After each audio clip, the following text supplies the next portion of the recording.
오늘 이제 이야기 드릴 거는요, 뭐 당사의 레이더 제품 기술인데요. 뭐 레이더에 관련된 이야기들을 좀 이것저것 드려보려고 합니다. 예, 그럼 뭐 항상 뭐 세미나에서 하듯이 이제 저희가 필요한 것들 좀 말씀을 좀 드리고요. 이게 이제 레이더 제품이 이제 사용하기가 좀 까다롭다 보니까 이런 세미나들을 계속 개최를 하면서 이쪽 사용성에 조금 더 편의성을 제공하고자 계속 세미나를 개최하고 있습니다.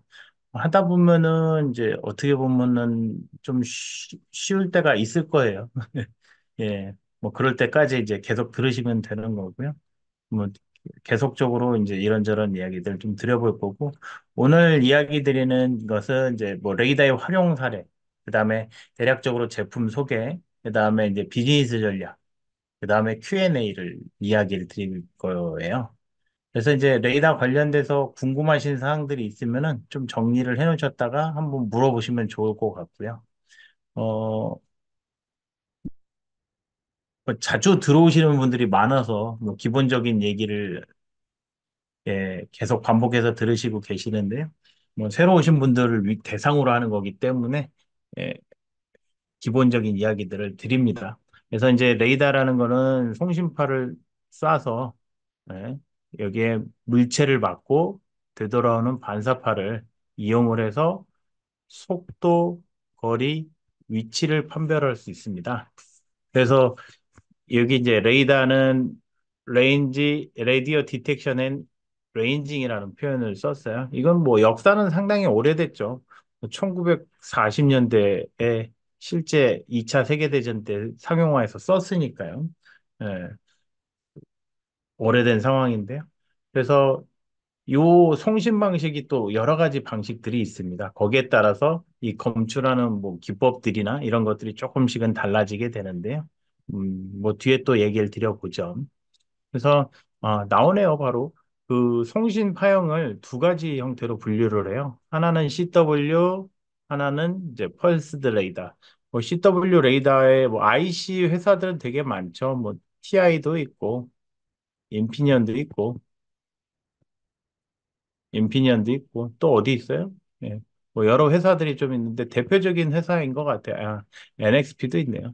근데 어차피 이 주력으로 하는 데가 좀 차량인 걸로 보여지고요. 뭐 실제 뭐 다른 것들, 다른 어플리케이션을 쓸 수도 있기는 합니다만, 예. 그 다음에 이제 모듈 회사들이 좀 몇 군데가 있고요.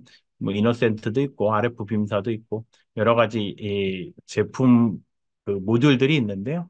뭐 그런 모듈을 이용을 해서 좀 이제 우리가 개발을 하면 좀 속도는 개발 속도가 좀 빨라지는 편이죠. 예, 뭐 그런 것들도 있고요. 그래서 CW는 뭐냐면은 컨티뉴어스 웨이브 그냥 정연파예요. 정연파인데 나가서 송신을 하고 물체를 맞고 되돌아오는데 정지 물체인 경우는 똑같이 반사가 돼서 아무 의미가 없어져요. 뭐 어떤 것든 신호든 검출이 안 되기 때문에 근데 얘가 움직임을 가지고 있다 하면은 그 움직임에 해당하는 도플러 주파수가 발생이 돼요. 도플러 주파수. 도플러 주파수가 발생이 돼서 이 도플러 주파수를 이용을 해서 속도를 검출을 할 수가 있어요. 속도. 근데 속도만 검출이 되느냐? 뭐 그렇지는 않고요. 속도만 검출이 되는 건 맞죠. 속도만 검출이 되는데 이거를 활용을 해서 뭐 여러 가지의 응용을 할 수가 있어요. 호흡, 심박, 낙상. 요새 이슈가 요게 가장 크죠. 그래서 호흡심박 낙상에 대해서 측정을 할 수가 있어요. 예. 그래서 이런 것들이 어떻게 보면 이제 비즈니스 모델이 되는 거일 수도 있고요. 네. 근데 이제 그 CW의 단점은 뭐냐면 속도만 알 수 있어요. 움직임이 있어야지만 가능하고요. 그래서 이제 여기에다가 FM을 걸어줘요. 첩이라고 하는 FM 이제 방식. 여기에서 모듈레이션을 걸어줘 가지고 거리하고 위치도 이제 안테나를 추가를 하면서 그 위치도 알 수 있게 해준다. 뭐 이렇게 대략적으로 이해하시면 좋을 것 같네요. 그다음에 펄스 레이더는 두 가지인데 그래서 여기서는 좀 구분을 하지 않고 쓰는데 실제는 이제 UWB라고 하는 거하고 펄스드 방식이 있어요. PULSE. 예, 그래서 이 두 가지 방식이 있는데 순간적인 펄스를 쏜다 이렇게 기억을 하시면 되는데 순간적인 펄스를 쏴서 예, 우리가 물체에 맞아갖고 되돌아오는 거 수심파를 또 이제 정리를 해가지고 신호 처리를 해서 우리가 뭔가 필요한 패턴들을 찾아내는 거거든요. 그래서 거리, 뭐 속도, 여기도 이제 그 안테나 하나 더 있으면 위치도 확인이 가능하다라고 보시면 되겠습니다. 근데 뭐 장단점이 존재를 해요. 그런 장단점들이 있다라는 거는 하나 좀 인지를 하고 계셔야 되고요. 뭐 어떤 게 좋다, 우수하다, 뭐 이렇게 딱 놓고 이야기하기는 상당히 어렵고요. 그다음에 뭐 안테나 패턴인데요. 뭐 여기에 있는 모듈은 RF 빔사의 모듈인 거고요. 그래서 여기서 그 이렇게 이제 요 엘레멘트라고 하는데 엘레멘트 개수가 좀 많아지게 되면은 이 감지되는 각도가 되게 샤프해진다라는 거 하나 이야기 드리면 좋을 것 같네요. 그래서 이제 이 지금 이런 형태 와이드하죠. 이런 데는 응용 분야가 어떻게 될 수 있냐면 감지 각도가 넓다 보니까 조명이나 이 실내 감시, 조명 제어죠. 정확하게는 제어. 실내 감시에 좀 우수한 특성을 갖게 되겠죠. 그 얘기도 하나 드리고요. 그 다음에 여기 보시면은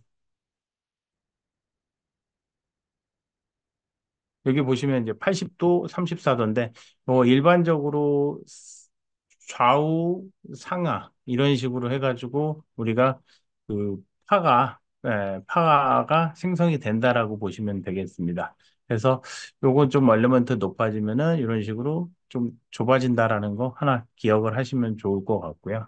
여기도 마찬가지인 거고요. 똑같은 얘기인데요. 그 다음에 이제 레이더의 주파수에 대한 분류를 보게 되면요. 실제 지금 현존하는 칩들이 이제 지원되는 주파수 대역이라고 보시면 좋을 것 같네요. 그래서 연속파 방식으로는 5.8기가, 10기가, 24기가, 60기가, 77기가, 120기가인데 요새는 이제 중국에서도 칩을 좀 만들어내고 있어요. 뭐 성능이 어떤지는 뭐 알 수는 없지만 그래서 그 77기가까지 지금 칩을 만들어내는 회사가 있고요. 이렇게 해서 아마 정확하게 지금 이름은 기억이 안 나는데 차량용으로 지금 그 중국에서 칩을 또 만들어냈어요. 뭐 IC만 뭐 국한해서 얘기 드리는 건 아니지만 이렇게 해서 지원하는 지금 IC의 주파수 대역폭을 표현을 하고 있다. 여기는 5.8기가 10기가는 리치 웨이브라는 회사가 있고요. 24기가는 인피니온이 조금 더 많이 있죠. 거의 24기가는 인피니온밖에 생산하지 않는 걸로 보여지는데요. 그 외에 이제 그 중국 칩들이 좀 몇 가지 존재하고 60기가하고 70기가는 이제 TI, NXP, 인피니온 이런 데서 제작을 해 가고 있습니다. 120기가는 실리콘 네이다라는 회사가 있을 거예요, 아마. 예. 그래서 120기가 칩, 240기가 칩이 있는데 뭐이 주파수 대역에 따라서 어떤 차이점이 나타나냐 하면은 그 직진성, 뭐 반사성, 회절성, 뭐 이런 특성들이 좀 있거든요. 그 전파의 특성들이 좀 존재한다. 그래서 어떤 대역이 좋고 나쁘고를 이야기하기가 상당히 어려워요. 그 해당되는 그 사용 환경에 따라서 이 주파수를 선정을 해야 되거든요. 근데 이제 조금 적절한 게 24GHz야. 투과성이라기보다는 이제 좀 감지도, 그리고 직진성이 좀 덜 하다? 감지도가 좋다? 뭐 이렇게 골프공 같은 것도 인식이 잘 되거든요. 뭐 그 얘기도 하나 있고요. 그 다음에 펄스파 방식으로는 이제 7에서 10기가치, 이제 60기가치 이렇게 존재를 하고요. 이게 이제 노벨다라는 회사가 있고 아코니어라는 회사가 있어요. 최근에 이제 신규 칩으로 이제 그 칩이 지금 나오게 되는데 예, 요게 이제 아마 판도를 좀 많이 바꾸지 않을까 싶기도 하고요. 2T 투알 레이더 모듈로 이제 나오게 될 거고요. 60기가도 이제 거리를 확장시킨 20m 용도가 지금 출시되고 있는 상황입니다. 그래서 이제 왜 우리가 레이더를 사용을 해야 될까에 대한 이야기를 좀 얘기를 드려보고 싶고요. 그다음에 어떤 환경에서 사용할 것인가, 필요 사항이 뭘까? 그래서 레이더를 활용하기 위해 알아둬야 할 사항이 뭔가를 여기서 좀 정리를 해놨어요. 레이더를 사용을 할 때는 가격이죠. 일단 가격부터 좀 우리가 고민을 조금 해봐야 될 포인트가 있고요. 그다음에 사용성이 좀 단순하냐? 예, 레이더는 복잡도가 높은 상황에서 쓰면은 상당히 난해해요. 감지도도 그렇게 좋지가 않기 때문에 그래서 단순성을 좀 많이 가져야 된다라는 거 하나 말씀을 드리고요. 그다음에 대중성. 대중성이란 표현이 뭐 어떻게 보면 방금 얘기 드렸던 단순성하고 뭐 유사한데요. 그다음에 복잡도. 복잡도도 얘기 드린 거죠. 어떻게 보면은. 그래서 제가 생각하는 것들은 실내 감시용 뭐 이런 식으로 좀 정의가 되어 있는 실내 감시용에서도 어떤 뭐 조금 미세한 것들까지 다 검출을 해야 될지의 필요성들 예, 그런 것들도 좀 고민을 해볼 필요가 있고요. 그다음에 야외에서도 마찬가지. 그러니까 복잡도가 높아지면은 당연히 가격이 올라간다. 그리고 사용성에 문제가 생긴다. 왜냐하면 파라미터 세팅이 되게 많거든요. 그래서 그런 부분들을 조금 더 트레이드오프 관계 가져가야 된다라는 거 하나 말씀을 드리고요. 그다음에 이제 사용 환경이죠. 집 실내에서 쓸 거냐, 회의실에서 쓸 거냐, 화장실 보안 공간 어떻게 쓸 거는지에 대해서 이야기를 하고 있고요. 실외에는 이제 공사장, 도로, 야외 저장소 등, 뭐 이런 식으로 실내 환경. 그 실내 같은 경우는 복잡도가 높잖아요. 장애물에 대해서 복잡도가 높기 때문에 뭐 그런 부분이 문제가 될 수 있고요. 그 다음에 회의실, 회의실. 회의실 같은 경우는 좀 복잡도는 덜한데 뭐 쓸만하죠. 예, 실내 감시 같은 경우는 그 몇 명 있는지 그다음에 실제 사람이 있는지 없는지 유무 이런 것들 파악하면 좋지 않을까 싶네요. 그다음에 화장실. 화장실도 이제 또 어떻게 보면은 프라이빗 공간이니까 여기서 사고가 날 수도 있어요. 최근에는 낙상 감지 센서들을 많이 문의를 하게 되는데 예, 그래서 그런 부분들도 있다라는 거 하나 말씀을 드리고요. 그 다음에 보안 공간. 보안 공간이라고 하면은 우리가 이제 위험 구간도 있을 거고, 그 다음에 진짜 뭔가 위험물 혹은 그 귀중물 이런 것들을 보관하는 공간이 될 수도 있는 거고요. 실외 같은 경우는 이제 공사장이 제일 대표적인 거죠. 야외나 뭐 이런데. 그래서 실외에서도 이제 뭐 위험 감지, 공사장 위험 감지나 뭐 이제 차량의 충돌 방지 이런 것들에 대해서 조금 고민을 해봐야 될 포인트가 있다라는 거 하나 말씀을 드리고요. 그다음에 레이더를 사용하기 위해서 이제 필요한 사항이 뭘까를 고민을 해보면요. 일단 뭐 레이더 칩 혹은 IC, 그러니까 IC 모듈 이런 것들이고요. 그다음에 신호 처리 보드가 필요하겠죠. 신호 처리를 해야 되는 거고. 그다음에 이제 그 처리된 데이터 결과치를 계속 유무선 방법으로 이렇게 전송을 해주고 관제를 해야 되는 상황. 이게 요새 트렌드인 거죠. 그다음에 레이더를 활용하기 위해서 알아두어야 될 사항들은 뭐 기본적인 뭐 기본 원리 정도는 이해하시면 좋을 것 같고 안테나 패턴, 방사 패턴이죠. 그다음에 뭐 대략적인 신호 처리 기법, 블록 정도는 이해하시면은 어떻게 흘러가는지를 알 수 있다라는 거. 그러니까 강조를 드려요. 뭐 고객사 입장에서 어려운 거는 이해하겠으나 레이더를 사용하기 위해서는 아마 그런 부분 정도는 충분히 이해를 하셔야 된다라는 거. 아무것도 모르는 상태에서 접근하기는 좀 어려운 부분이 있어요. 예. 그래서 이제 아마 이 레이더도 표준화가 좀 돼야 될 걸로 보여집니다. 뭐 그 시도들도 지금 하고 있는 걸로 알고 있는데, 그 다음에 그 설치 방법은 당연히 감지거리 각도, 데이터 인터페이스 관제 방법에 따라서 이제 고민을 조금 해봐야 되는 거죠. 설치 방법이나 이런 것들. 근데 설치가 제일 어렵죠. 설치할 때 이런 이제 그 거리나 각도, 인터페이스, 관제 방법들. 뭐 저희도 센서 업체니까 그 데이터 인터페이스 같은 경우는 상당히 골치가 아파요. 왜 그러냐면은 고객사가 다양하거든요. 그럼 다양하면은 인터페이스를 뭐 예를 들면은 유선으로 빼달라, 무선으로 빼달라, 뭐 이런 업체들이 되게 많아요. 예. 그다음에 뭐 인터페이스 방식 중에 뭐가 있죠? 이더넷도 있고 RS232 시리얼 통신들.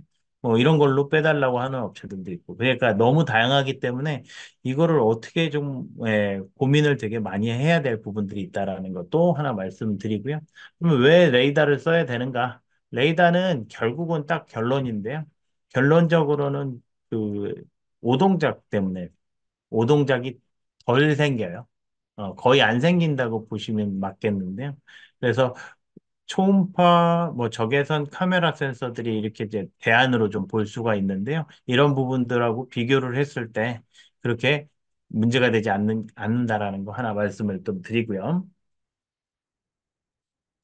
그다음에 이제 기후 환경에도 영향을 받지 않는다라는 거죠. 강설, 뭐 눈 많이 내리거나, 그다음에 비가 많이 오거나, 그다음에 바람이 많이 부거나 안개 같은 이제 이상적인 동작, 조금 그 환경적으로 이제 어려움이 발생할 수 있는 구간들, 이런 부분에서의 뭐 특성이 좋다 보니까 이렇게 사용을 할 수가 있고요. 그다음에 공사장 같은 특수환경. 그 먼지 많이 불고 그 소리도 되게 크잖아요. 그래서 그런 부분들에 의해서 이제 감지 능력이 저하될 수도 있고요. 벽 투과성도 이제 나중에 고려를 하게 되는데 벽을 투과해서 벽 너머로 물체를 감지하기 쉽지 않은 상황이 될 수도 있다라는 거 하나 말씀을 좀 드려봅니다. 그 다음에요, 이제 비교를 한 데이터인데, 뭐 대략적으로 비교를 좀 해봤어요. 그래서 방금 얘기 드렸던 특성들인데, 뭐, 이제 레이더를 놓고 본다고 한다면, 초음파, 적외선 카메라, 이런 것들은 별로 좋지 않다는 특성이다. 레이더 판매자 입장에서의 얘기겠죠. 근데 이제 초음파 나름대로 쓰임새가 있고요. 적외선 센서도 나름대로 쓰임새가 있습니다. 카메라는 당연한 거고요.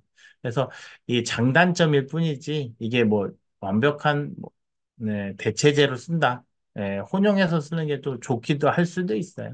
근데 이제 최근의 추세는 레이더로 지금 선회를 하고 있는 상황이다라는 것만 좀 이해를 하시면 좋을 듯합니다. 그러면 실내 감시에서 우리가 좀 생각을 해보죠.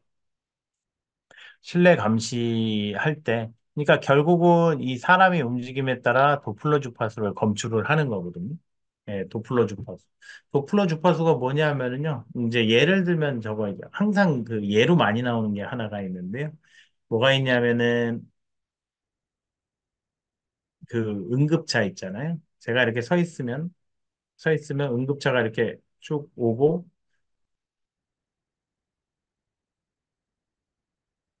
이런 식으로 저를 왔다가 오면 이제 소리가 멀리 있다가 되게 크게 들리잖아요. 제가 여기 있을 때. 그러다가 또 소리가 작게 들리잖아요. 그 주파수거든요. 그 소리는 결국은. 그래서 그 소리가 달라지는 현상인 거죠. 도플러 주파수란 송신파를 쏘았을 때 장애물 맞고 되돌아올 때 그 주파수가 약간 커지거나 작아지는 현상이에요. 그래서 그 작아지는 주파수를 또 추출을 해낼 수 있거든요. 그래서 저기 그 차이 주파수인 거죠. 뭐 1기가라고 하면 예를 들면이에요. 그다음에 수신 쪽에서 1.000 뭐 5기가 하면 0.0005기가가 도플러 주파수인 거거든요. 서로 빼버리면 되거든요. 예. 그 하드웨어 구조에서 이제 빠지게 됩니다. 그래서 이렇게 볼 수가 있고요. 그래서 이제 모션 감지는 이제 도플러 주파수를 검출하는 과정이다. 근데 여기서 사람의 호흡을 읽어낼 수도 있고요. 그것도 모션이거든요. 흉부의 움직임 이런 것들이니까 가능한 거죠. 그래서 단순 움직임만 검출을 할 것인가? 근데 움직임이 없다면 근데 모든 게 다 감지가 안 되면 예를 들면 조명이랑 연결돼 있으면 조명이 다 꺼져 버리는 상황. 이게 문제가 되는 거죠. 그래서 이제 여기에 대한 대안이 필요한 거죠. 그 미세 움직임에 대해서 감지가 가능할 때, 가능하다라는 거 하나 말씀을 드리고요. 그다음에 사람과 동물을 구별해서 감지가 가능한가? 사람과 동물을 구별해야 감지가 가능한가? 이렇게 표현을 하는데, 뭐, 이제 그 스레스홀드 값으로 조절을 할 수가 있어요. 인계의 값이 어쨌든 간에 이제 주파수가 되돌아올 때 뭐 앰플리튜드나 이런 걸 가지고 조금 구분해서 감지를 좀 해볼 만한데요. 너무 어렵죠. 예. 근데 이 CW 방식 갖고는 안 되고요. FM CW 방식을 이용을 하거나 좀 다양한 방법들. 요새는 이제 뭐 AI를 연동을 해가지고 감지하는 기법들이 있는데, 근데 AI까지 연동을 해버리면은 그 가격대가 너무 높아버리게 될 겁니다. 그래서 그런 부분도 고민을 조금 해볼 필요가 있다. 음. 그다음에 이제 어렵다라는 거를 말씀을 드리고요. 그 다음에 주변에 움직이는 물체가 있다면 사람만 감지가 가능하다. 가능은 하죠. 당연히 이제 그 부분은 이제 신호 처리로서 조금 처리를 해줘야 된다라는 거 하나 말씀을 드리고요.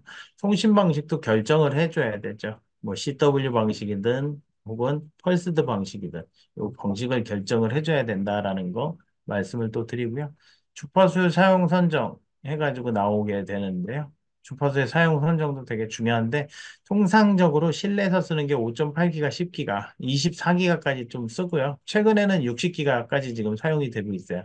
지금의 추세가 실내 감시뿐만 아니라 조금 미세한, 미세한 호흡 감지까지도 뭐 요구하는 것들이 지금 많다 보니까 이런 부분들도 이제 이 얘기가 되고 있다라는 거 하나 말씀을 드리고요. 그 다음에 그 감지 거리하고 감지 각도는 대부분 보니까 10m 내예요. 10m 내. 그 다음에 10m 내이고 감지 각도는 다르지만 실내에서는 넓은 각도를 사용하는 게 일반적입니다. 근데 이제 이것도 봐야죠. 왜 그러냐면 너무 잡신호가 많이 들어올 수 있기 때문에 그래서 이제 대안으로서 뭐가 있냐면은 안테나 개수를 늘리는 거죠. 안테나 개수를 늘려서 제가 원하는 만큼의 각도를 볼 수 있게끔 하면 좋거든요. 뭐 그런 부분들도 있습니다. 그다음 이제 활용 분야 해가지고 화장실 센서. 요것도 지금 저희가 준비 중인 거가 기는 한데요. 예, 가까운 거리에서. 근데 가격을 지금 문제 좀 가늠을 좀 해봐야 되는데, 예, 그래서 가격 부분 좀 고민을 좀 해봐야 되는 부분은 하나 있고요. 이제 화장실 조명제요. 그다음에 블랙박스에다 넣고 움직임 감시. 회의 실내 감시, 자동문, 예, 그 다음에 유해동물 감지, 근접 감지로 쓰면 되겠죠. 이런 부분들이 있다라는 거 말씀을 드립니다. 그래서 이제 활용 분야로서는 이렇게 이제 좀 있다라는 거 하나 이야기 드리고요. 그 다음에 최근에 이제 이슈가 되는 게 사회적 약자의 사고 감지인데요. 여기서 이제 추가가 된 게 호흡 심박 낙상이에요. 활동량만 단순히 감지를 하고 있다가 여기서 조금 더 어, 필요한 것들이 늘어난 상황이네요. 그래서 호흡 심박 낙상이 최근에 트렌드로 자리 잡고 있다. 낙상은 떨어지는 거고요. 호흡하고 심박은 흉부의 움직임을 감추를 하는 건데 낙상도 마찬가지로 이제 움직임을 검출을 하는 거기는 합니다만 그 기법들이 조금 신호 처리적으로 있고요. 그 다음에 이제 속도 측정인데 요구사항이 당연히 속도인데 이게 그 CW 방식하고 FM CW 방식이 있어요. FM을 걸어준다라고 했는데 이게 만약에 이 개념 더 이해하고 싶으시면은 당사 유튜브나 뭐 아니면 저희 그 크레카 온라인 교육센터 쪽에 한번 들어오시면은 이 레이더 기본 이론에 대해서 설명하는 게 있을 겁니다. 그럼 그거 한번 읽어보시면 좋을 것 들어보시면 좋을 것 같네요. 그래서 이제 지금은 이제 속도 측정인데 속도가 뭐 몇백 킬로까지 측정을 해야 되는데 통상적으로 이제 도플러 방식으로는 좀 넓은 레인지 250킬로까지 높은 주파수까지도 쓸 수 있고요. 물론 더 사용을 할 수는 있습니다. 근데 이제 프로세서들이 뒷받침돼야 되기 때문에 그런 부분이 하나가 있고요. 그다음에 측정할 거리가 얼마나 되는가? 뭐 100m냐, 200m냐, 뭐 300m냐. 요게 이제 방법이 하나가 있고요. 속도의 범위는 얼마나 되는가? 속도의 범위는. 그래서 그 속도의 범위에 대해서 지금 얼마나 될지를 좀 가늠을 해야 되고요. 그 다음에 오는 방향, 가는 방향, 그리고 이제 차선별로 감지를 하는 게 요새 또 트렌드입니다. 그래서 차선별로 감지를 하려면은 이제 저게 필요한 거죠. 위치 정보. 그러니까 그 안테나 개수가 늘어나야 되는 상황이고요. 그래서 그런 것들이 되면은 이제 조금 더 여러 가지 활용 분야가 넓힐 수 있다라는 거 하나 말씀을 또 드리고요. 그다음에 거리가 늘어나면은 가격은 높아질 수밖에 없어요. 당연히 이제 안테나나 뭐 이런 이제 그 개발 자체가 조금 난이도가 높아져 버리기 때문에 그렇고요. 그다음에 송신 방식의 결정해가지고 나오는 거, 이거는 대안은 CW하고 FM CW밖에 안 된다. 펄스드 방식은 예, 근거리 응용 분야예요, 거의. 예, 그, 예, 인도어 모니터링, 인도어 쪽에 사용을 많이 하고요. 그 다음에 사용 주파수 선정 같은 경우는 24기가 대부분 적용이 되고요. 그 다음에 60기가로 사용할 경우에는 이제 적용은 가능한데 가격이 좀 많이 상승하는 편에 속한다라고 보시면 되겠습니다. 그다음에 이제 감지 각도가 대부분 이제 요구하는 사항들이 30도가 하나가 있고요. 70, 아니 30m, 그다음에 70m, 150m 이렇게 세 종류로 좀 나누는데 70m는 좀 애매해요. 그냥 150m 쓰는 게 훨씬 더 효율적, 아니, 거의 그냥 연동해서 쓰는 게 낫거든요. 예. 그래서 이렇게 되고요. 그래서 30m하고 150m짜리가 있다. 그다음에 거리가 멀어질수록 감지 각도는 이제 협소해지게 된다라는 거 하나 말씀을 또 드립니다. 이제 빔이 되게 협소해지면서 네, 이 인지하는 부분들만 이제 좀 인지하는 거죠. 그래서 원거리 전송까지 이제 원거리까지 디텍션을 하게 되는 거고요. 그래서 요 이야기 하나 드리고요. 설치 방법은 대각선 설치도 가능하고요. 천장에서도 가능하긴 했는데 뭐 반경 자체가 좀 달라질 수 있는데 솔직히 이 속도 측정은 예, 그냥 이런 데서 대각선으로 설치하거나 아니면 이렇게 차선 넘어서 대각선으로 설치하거나 하는 게 일반적인 방법입니다. 그다음에 속도 감지 이제 활용 분야인데요. 이게 교통 그 표지판 있죠? 표지판에서 이렇게 음, 그 속도 표시가 되는 게 하나가 있고요. 그다음에 다차선 속도 감지. 이제 차선별로 속도를 감지를 할 수가 있고요. 그다음에 이제 골프공의 궤적 위치, 그다음에 야구공 속도, 미사일 속도 이렇게 예, 가게 되고요. 그다음에 거리 측정에서 이제 레벨 측정인데요. 그 일반적으로 거리 측정용은 이제 그 수위 레벨, 침수 레벨, 네, 이런 식으로 그 레벨 감지가 일반적이기는 해요. 그래서 지금 여기도 보이는 그 물의 높이를 측정하는 방법론이죠. 물의 높이 측정은 당연히 이 밑바닥 면을 알고 있고요. 그 다음에 여기서 측정하는 값을 알게 되면은 예, 요거 어떤 대략적인 가격대를 얘기하시나요? 어떤 레이더?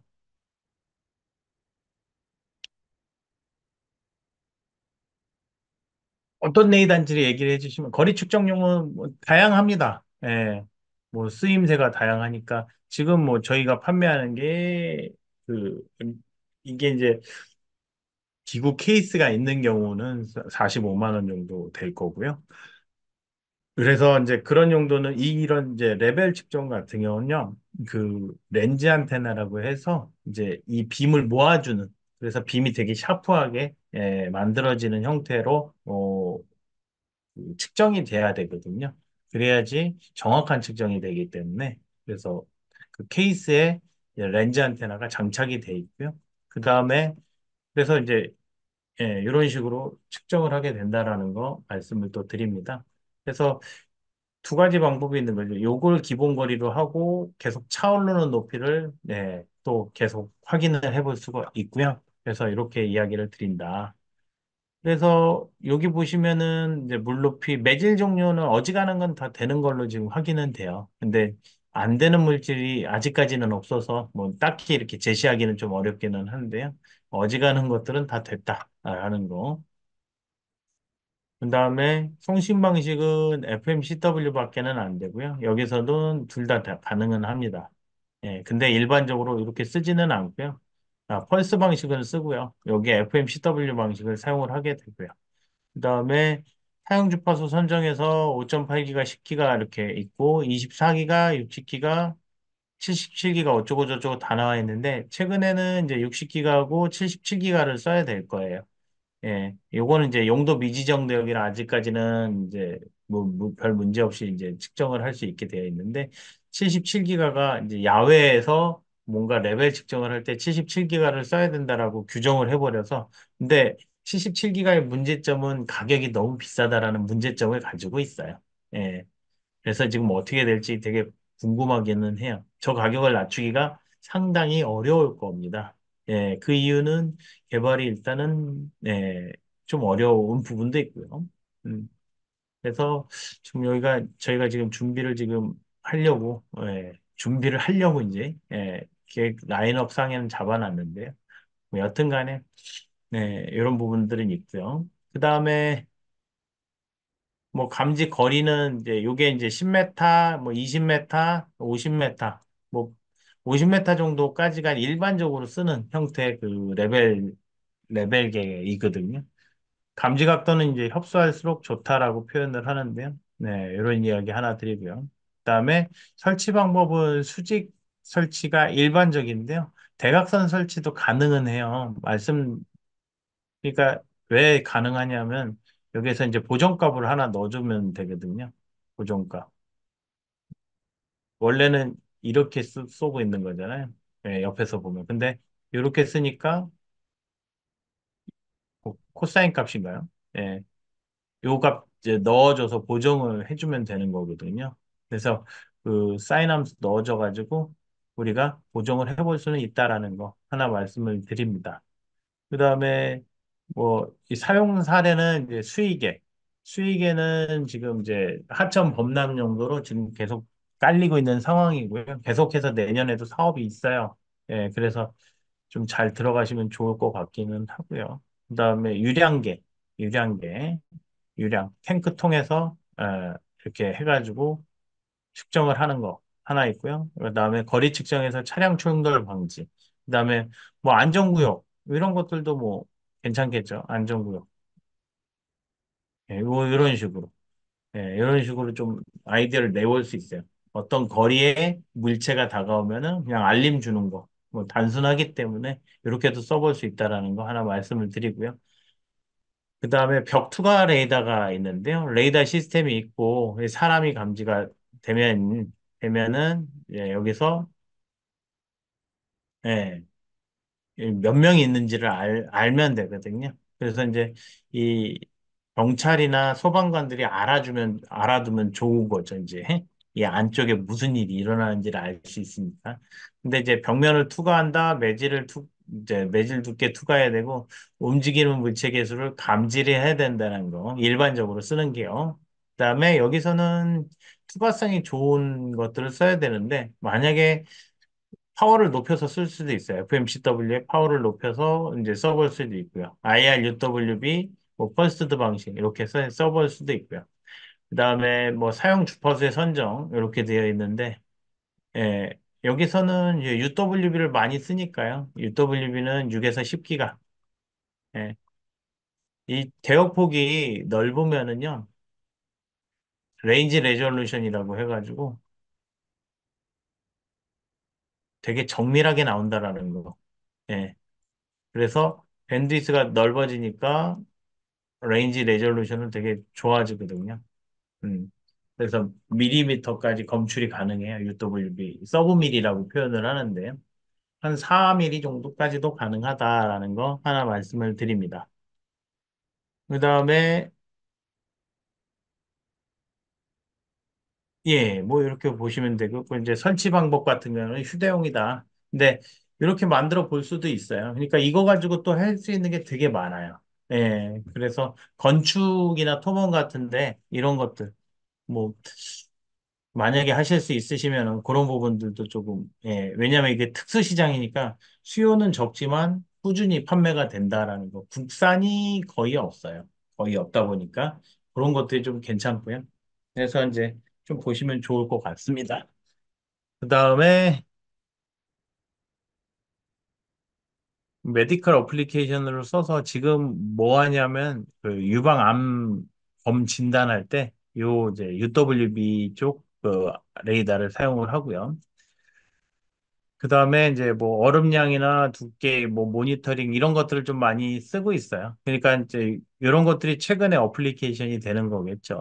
그래서 호흡 심박 모니터링, 낙상까지가 지금 되는 것들, 뭐 이런 것들도 있고요. 그래서 근접거리 고정밀 감지가 가능하다. 뭐 레이더 활용 사례 중에 UWB로 특화되어 있기는 하지만 이야기가 근데 이게 FMCW도 가능하다라는 거 하나 또 말씀을 드리고 싶네요.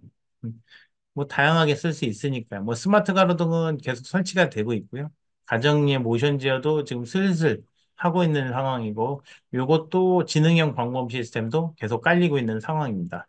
예, 그다음에 화재시 인명 구조도 지금 실험적으로는 계속 하고 있는 걸로 알고 있고요. 이게 이제 호흡 심박 낙상 해가지고 그 모듈 이용을 해서 서비스들을 하는 업체들이 몇 군데가 좀 있고요. 주차 센서 뭐 이런 것들도 좀 있습니다. 뭐 더 얘기하는 거는 뭐 고속도로 감지, 뭐 주파수 톨링 시스템, 뭐 다차선 과속 감지, 횡단보도 안전 감지 이런 것들인데 이것도 최근에 많이 찾았는데 실제로는 이제 아직 다 문제가 완벽하게 쓰지는 못하고 있는 걸로 파악은 되는데요. 해볼 만하죠. 해볼 만은 해요. 이런 것들은 이제 거리 감지 센서를 해도 되잖아요. 빈폭이 상당히 좁으니까 이런 식으로 해서 예, 사용을 해볼 수도 있는 거죠. 그 얘기도 하나 드리고요. 뭐 당사의 레이더 제품들이 이제 몇 가지 종류가 있는데 5.8기가는 뭐 개발은 다 돼 있는 상태인데 가격이 지금 안 맞아서 예, 많이 안 나가는 상황인 거고요. 그다음에 10기가는 지금 개발 중에 있는 게 하나가 있어요. 예, 제실 센서. 제실 센서로 지금 예, 쓰려고 그 솔루션 만들고 있는 중이고요. 그다음에 그, 물론 이제 이게 10기가만 딱 만든 게 아니라 24기가랑 다 연동을 시키는 플랫폼은 지금 개발 중에 있는 거고요. 그 다음에 뭐 IRUWB야 뭐 저희가 되게 오래 해가지고요. 개발 키트들이 좀 있고요. 그래서 레이더 개발 키트, 호흡 감지 요게 이제 두 개가 지금 판매가 되고 있는 상황이고 요거는 지금 엑스포엠 07은 이제 재고가 없죠.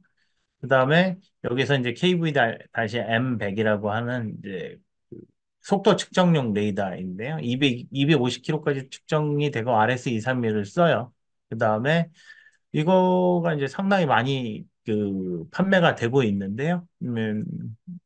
뭐 여러 용도로 쓰니까요. 예. 이제 일단은 뭐 대표적인 용도는 과속 표지판이랑 연동해서 쓰는 게 하나가 있고 어떤 이제 속도를 넘어가면은 위험 감지를 하는 용도 그다음에 뭐 조금 빈폭을 좀 좁게 할 때 사용하는 용도로 좁게 해서 이제 뭔가 감지를 할 때도 사용이 되고 있다라는 거. 그다음에 뭐 K-LC3라는 거는 이게 저희가 취급하는 RF 빔사의 모듈인데요. 여기에 이제 움직임 감지, 모션 센싱, 그다음에 요거는 이제 안테나가 하나가 더 있어서 재미있게도 FSK 방식을 써가지고 아이디어가 되게 좋은 상품이기는 합니다. 그래서 다만 이제 문제점들은 움직임이 있을 때만 거리하고 뭐 지체를 감지를 할 수 있다라는 점도 좀 특이사항이긴 하고요. 그다음에 요 이제 K-MC1 모듈, 뭐 주요 모듈이 있는데요. 이 외에도 많은 정보가 있어요. 그러니까 저희가 취급하는 레이더 모듈들이 많은데 이게 이제 좀 어렵다 보니까 좀 저희한테 권장사항, 그러니까 응용 분야를 잘 이야기해 주시면은 제가 선정을 해서 저희가 이 제시를 할 수가 있고요. 그 다음에 펄스 방식으로는 또 이제 수위 센서하고 실내 감시 센서가 있습니다. 예, 뭐 이것도 장단점이 있는데 여기에서 이제 장점은 이제 실내 미세 호흡까지도 감지를 한다라는 거 하나 말씀을 드릴 수 있겠네요. 그 다음에 뭐 비즈니스 전략이라고 했는데 뭐 주파수 고려사항 환경적으로 그다음에 가격적으로 고려를 해야 된다라는 게 가장 중요한 사항이고요. 근데 이제 여기서 이제 네 번째가 이제 고민이 되게 많을 텐데 어떻게 연결을 할 것인가의 문제가 있어요. 어떻게 유선으로 연결할 건지 무선으로 연결할 건지 뭐 이런 것들 데이터 인터페이스를 고려를 해서 예, 이야기를 이제 좀 해볼 수가 있고요. 그다음에 안테나의 설계 개발을 또 해야 될 수도 있는데, 주파수가 올라가면 안 할 수도 있고요. 24기가부터는 원치파, 그러니까 그 IC 내에 이렇게 그 안테나가 올려져 있는 경우도 있어요. 근데 24기가부터는 좀 어렵고요. 60기가부터는 뭐 AOP라는 안테나 온 패키지. 그래서 안테나가 같이 내장돼 있다 보시면 되겠고요. 그 다음에 120기가 같은 경우는 당연히 왜냐하면은 이게 람다 파장은 사용 주파수분의 빛의 속도이기 때문에 주파수가 올라가게 되면 람다는 작아져요. 결국은 람다는 이제 파장이지만 그 안테나의 길이 값을 의미하는데 길이가 작아진다라는 개념으로 이해를 하시면 되겠습니다. 그 외에 이제 신호 처리 알고리즘 개발이 필요해요. 근데 이게 로데이터 가공하는 과정이 필요한데 이걸 하실 수 있는 업체나 뭐 이제 그 개인이 별로 없어요. 그러다 보니까 이 어떤 알고리즘 만들기가 상당히 어려울 건데요. 뭐 그것도 이제 학교 쪽이나 이제 저희 회사 쪽에서 이제 문의를 해서 뭐 저희도 이게 전체를 다 개발할 수가 없어요. 예, 시간도 워낙 오래 걸리다 보니까 필요한 것들만 개발을 하기 때문에 뭐 그런 상황이고요. 인베디드 이제 프로세서 당연히 로데이터를 가공을 해서 이제 인베디드 코드로 바꿔야 되는데 이게 이제 여기서 프로세서의 사양들이 결정이 돼야 되는데 난이도가 높아지면은 프로세서 연상연도 많아진다라는 거 하나 가져가셔야 돼요. 생각을 꼭 하셔야 된다. 그 다음에 이제 테스트할 때 생산 셋업을 어떻게 할 것인가에 대한 문제인데요. 이런 것들은 좀 필요해요. 이렇게. 예. 그래서 이런 것들도 저희가 이제 그 어떻게 할 건지 지시를 할 수가 있거든요. 그래서 이런 부분들도 있다라는 거. 지그나 타겟 시뮬레이터나 요거 이제 RF 빈사 건데요. 이게 그 휴대용으로서는 없어요. 다른 대안이. 그래서 이게 제일 가격이 싸거든요. 저렴하거든요. 예. 근데 뭐 저희 입장에서 저렴한 거지 고객사 입장에서는 뭐 저렴하지 않다고 생각할 수 있겠으나 대안이 없다. 통상적으로 이 타겟 시뮬레이터가 뭐 하는 장비냐면 속도를 보내주는 장비거든요. 그래서 속도를 보내주면은 이제 우리 그 만들어 놓은 모듈이 잘 읽을 수 있는지를 파악하는 시스템이라고 보시면 되는데 이게 가격이 1억 원이 넘어요. 원래 실상 뭐 로데 슈바르츠니 키사이트니 뭐 NI 내셔널 인스트루먼트니 있는데요. 가격이 되게 고가다라는 거 하나 말씀을 좀 드리고요. 그다음에 이제 실제 이제 비즈니스 전략이라고 표현을 했지만 이제 응용 분야를 명확하게 가져가면은 이게 괜찮아요. 네. 그러니까 이게 뭐 속도 감지면 속도 감지 혹은 실내 감지면 실내 감시 이렇게 명확한 응용 분야로 가야지만 성공을 할 수 있다. 저희 제품도 그런 식으로 이야기를 드리고 있는 거고요. 그다음에 파생 분야를 계속 고민을 해보는 거죠. 같이 쓸 수 있는 파생 분야. 많이 팔리면 좋잖아요. 근데 레이더가 한 아이템으로 몇백만 개 뭐 이렇게 갈 수 있는 아이템이 아니에요. 왜냐하면 커스터마이징이 너무 많이 들어가다 보니까 그래요. 그래서 커스터마이징 덜 들어가는 형태로 계속 뭐 비즈니스를 준비를 해야 된다라는 거 하나. 그 다음에 통합 솔루션이 제일 좋죠. 고객사들은 대부분 소프트웨어 업체들이 많거든요. 그래서 솔루션을 개발하는 게 어떻게 보면 되게 도움이 많이 되는 거죠. 그 다음에 알고리즘은 단순화해라 라고 이제 계속 얘기 드립니다. 그래서 얘기를 드리고요. 오늘 얘기 드릴 거는 이 정도 수준에서 얘기가 될 것 같네요. 뭐 저희 회사 모듈은 이제 R&D 슈퍼라는 데로 들어오시면은 조금 더 많은 제품들을 보실 수가 있고요. 여기에 대한 사용법이나 데이터 시트들은 다 올라가 있어요. 저희 그 웹사이트에. 그래서 그걸 참조하셔서 보시면 좋을 듯 합니다. 그 다음에, 뭐 여러 가지 일들을 하고 있으니까 항상 저희를 먼저 찾아서 의논을 하시면 좀 좋을 것 같네요. 뭐 질문 있으시면은 질문하셔도 됩니다. 그래서 일반적으로 수위 센서는요, 수면 바닥을 알고 있다는 가정이 있기 때문에, 먼저 수면 바닥을 미리 세팅을 하고 측정을 하는 경우가 대부분이에요. 만약에 안 된다고 하면은, 그, 그냥 물 수위면을 기준점으로 잡아주면 돼요. 뭐, 그렇게 해서 세팅을 하시면 되겠습니다. 요새 수위 측정이 되게 유행이에요, 유행. 네. 저희도 준비하는 게 이제 침수 센서 형태로 준비를 하고 있는데요. 이게 이제 침수 상황들이 워낙 많고, 비가 어제도 밤에 보니까 뭐, 무지하게 내리더라고요. 안 보일 정도로 내리다가 그쳤다가 하는데, 그 상황에서, 문제가 생기는 것들이 많잖아요. 그래서 이제 미리미리 알림을 주고, 뭐 그런 것들, 뭐 대응을 해야 되겠죠. 예, 일반적으로 수위 센서는 렌즈를 좀 쓰셔야 되는데 안테나가 빈폭이 좁아야지 잘 국소적으로 읽을 수 있거든요. 예, 그게 없으면은 이제 잡신호가 워낙 많이 들어오다 보니까 그 레벨 측정이 좀 어려움이 많이 있습니다. 그래서 여러 개를 달면 되는데 뭐 그 만약에 이제 수위 센서 쓰시겠다고 하면 상담을 한번 받으셔가지고 그 수량에 맞춰서 한번 협의를 해보면 좋을 것 같네요. 네, 많이 쓰셔도. 돌이나 물체가 있으면은 그거를 없는 쪽에다가 설치하는 게 맞죠. 예, 가급적이면 평평한 부분이 되도록 해야 됩니다. 당연히 돌이나 물체에 맞아가지고 되돌아오면서 문제를 일으키기 때문에요. 렌즈 안테나니까요. 렌즈는 또 이제 좀 얘기해 보시면은, 예, 저희랑 또 얘기해 보시면은, 요것도 안테나도 개발을 원래는 해야 되는데, 좀 저렴하게 이제 공유할 수 있는 방법. 그러니까 이제 침수 센서나 이런 거 만약에 그 좀 비즈니스 모델 하시겠다, 뭐 레벨 센서 하시겠다 하면은 저희랑 상담을 좀 하세요. 최대한 저렴한 가격으로 아마 쓰실 수 있고, 이게 수위 센서 개발 하나 하기가 상당히 어려울 거예요. 고객사에서는요. 레이더 자체가 좀 복잡하다 보니까 아마 앞으로도 쉽지는 않을 건데. 그 낙상 감지는 이제 독립전원으로 구동이 가능은 하죠. 예, 해요. 예. 저도 지금 최근에 지금 제 프로모션 중에 있어서 좀 정확하게, 잠시만요. 제가 한번 볼게요. 이게 이제 두 가지 타입으로 지금 판매를 할 예정인데요. 하나는 그냥 제품화된 거, 케이싱이 되어 있고요. 하나는 모듈화돼서 고객사에서 이제 꾸미게 될 형태로 되어 있는데, 아마 200mAh 정도 그 저거 될 거예요. 예, 200mAh 암페어 그 정도 되지 않을까 싶은데요. 뭐 대기 상태는 이제 되게 적은데요. 네, 뭐 그 정도라고 보시면 좋을 것 같네요. 이게 저기 와이파이로 또 되어 있어요. 그 ESP32가 이제 메인 프로세서로 되어 있어서 예, 독립적으로 전원은 구성 가능하지만 이제 배터리 어플리케이션을 쓸 수 있을지는 좀 고민을 해봐야 되겠네요. 네. 뭐 거기에 맞춰서 이제 시나리오를 작성하면 좋을 것 같은데요.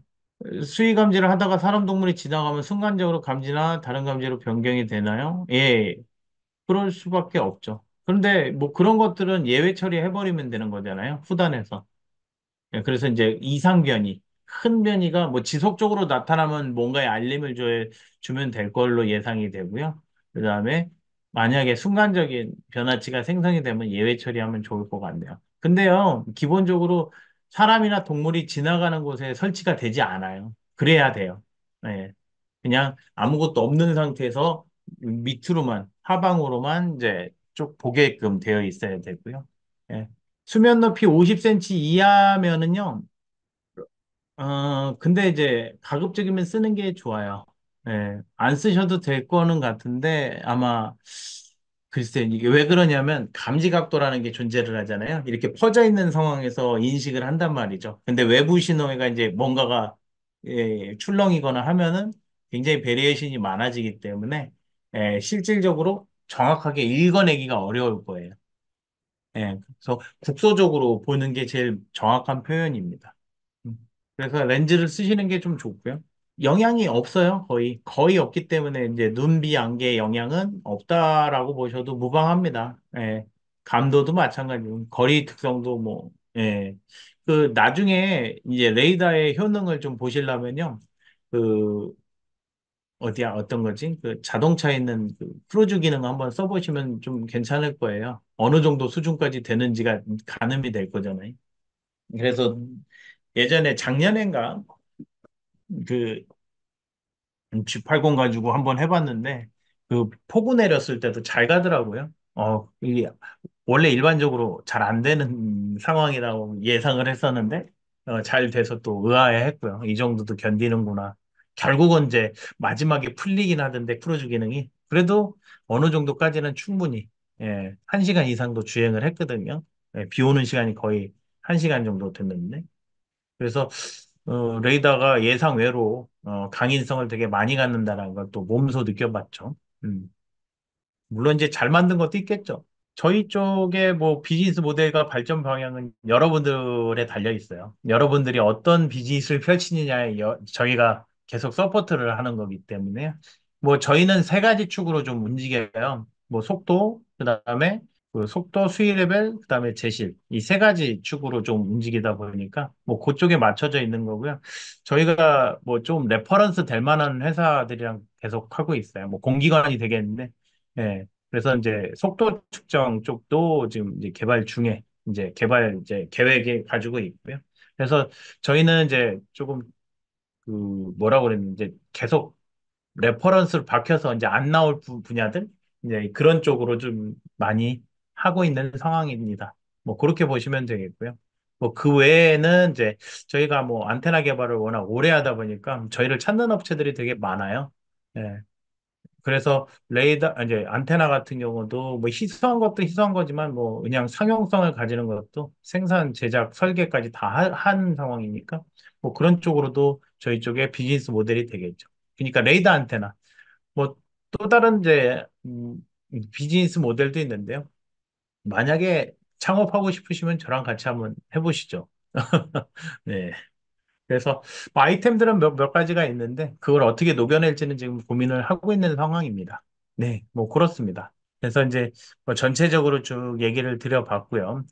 UWB 실내 제실자 수 측정은 가능해요. 예, 실내 제실자 수는 그 측정이 가능한데 그 안테나 개수가 늘어나야 되는 점은 있어요. 그래서 추후에 아마 좀 보셔야 될 거고요. 그래서 한번 저희한테 문의를 좀 줘보시죠. 정확하게 어떤 걸 하시려고 하는지. 그다음에 수위 센서, 침수 센서는 조금 많이 써보시면 좋을 것 같아요. 예, 뭐 저희 바람이긴 하지만, 근데 실질적으로 쓸 분야들이 상당히 많거든요. 지금 몰라서 못 쓰는 업체들이 좀 많다 보니까. 그래서 이제 유용하게 좀 써볼 수 있다. 그리고 뭐 저희가 뭐 펄스 레이더도 있지만 FMCW 레이더, 뭐 RF 빔사라든지 이런 것들이 연계돼 가지고 할 수 있는 것들이 워낙 많아서 그래서 예, 뭐 여러분들하고 같이 할 수 있는 건 좀 많이 있을 겁니다. 그래서 레이더는 이제 광범위하지만 특정 타겟만 잘 잡아내면은 되게 꾸준함이 있어요. 예. 그래서 뭐 그런 부분도 있다라는 거 하나 말씀을 좀 드리고요. 음, 네. 그러면 여기까지 이야기를 드리는 걸로 하고 어, 다음 세미나 때 또 뵙도록 하죠. 그러면 이것으로써 세미나를 종료하도록 하겠습니다. 수고하셨습니다.